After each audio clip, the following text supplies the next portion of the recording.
Metrics, smart designing solution for the future of tailoring.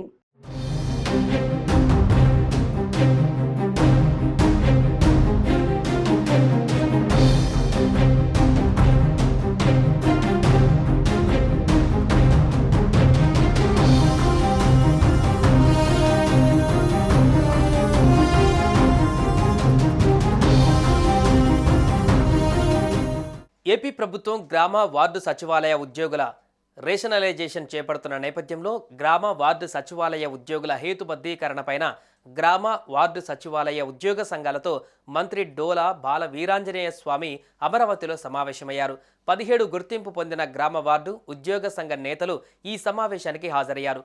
ఈ సందర్భంగా ఉద్యోగ సంఘాల నేతలు తమ సమస్యలు చెప్పుకున్నారు.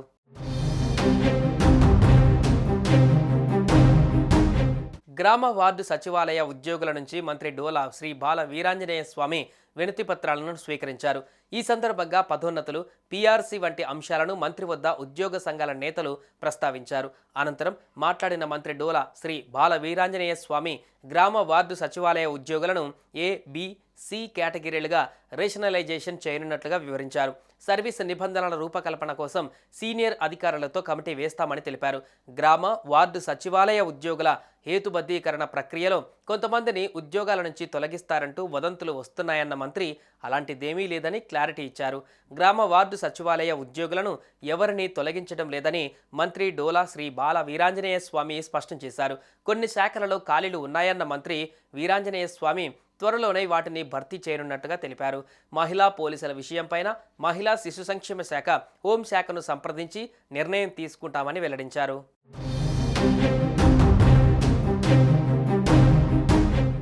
గ్రామ వార్డు సచివాలయాలలో కొన్ని చోట్ల సిబ్బంది ఎక్కువగా, మరీ కొన్ని చోట్ల తక్కువగా ఉండడంతో ఉద్యోగుల హేతుబద్ధీకరణ చేపట్టాలని ఆంధ్రప్రదేశ్ ప్రభుత్వం నిర్ణయించింది. గ్రామ వార్డు సచివాలయాలలో సుమారుగా 1,30,694 మంది ఉద్యోగులు పనిచేస్తుండగా ఒక్కో చోట ఎక్కువగా, మరో చోట తక్కువగా ఉన్నారనే కారణంతో హేతుబద్ధీకరణ చేపట్టారు. జనాభా ఆధారంగా గ్రామ వార్డు సచివాలయాలకు ఉద్యోగులను కేటాయిస్తున్నారు. ఈ క్రమంలోనే గ్రామ వార్డు సచివాలయాలను 3 కేటగిరీలుగా ఏపీ ప్రభుత్వం విభజించింది.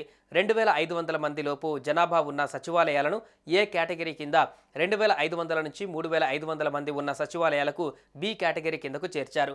ఇక 3,500 కంటే ఎక్కువ మంది జనాభా ఉంటే వాటిని సి కేటగిరీ కిందకు చేర్చి ఉద్యోగులను కేటాయిస్తున్నారు.